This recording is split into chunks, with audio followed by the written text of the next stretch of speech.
Good day and happiness life mga ka-life change. Sa buhay natin, dumarating talaga yung point na parang naghahanda ka na ng preparation.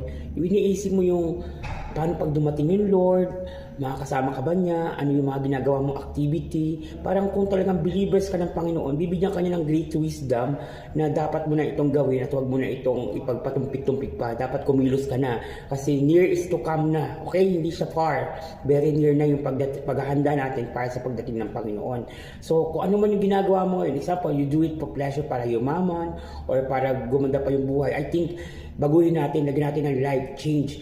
Ang gawin mo ngayon is yung papaano mo mapipraise, mawaworship, mapapasalamatan yung Panginoon sa lahat ng ginagawa niya sa buhay mo. So kung meron kang resources, siguro pwedeng ibigay at ilaan mo naman sa Lord. Okay? Kasi marami ng biyaya binigay sa atin ng Panginoon. So maglaan naman tayo ng bagay na kapakay-pakinabang para sa ating pananampalataya.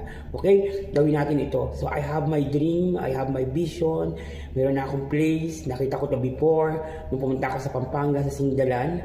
So, I'm gonna bring this one in my town. So, kaya mga believers, mga Christian, youth ministry, let's go para sa Lord's Garden. God bless.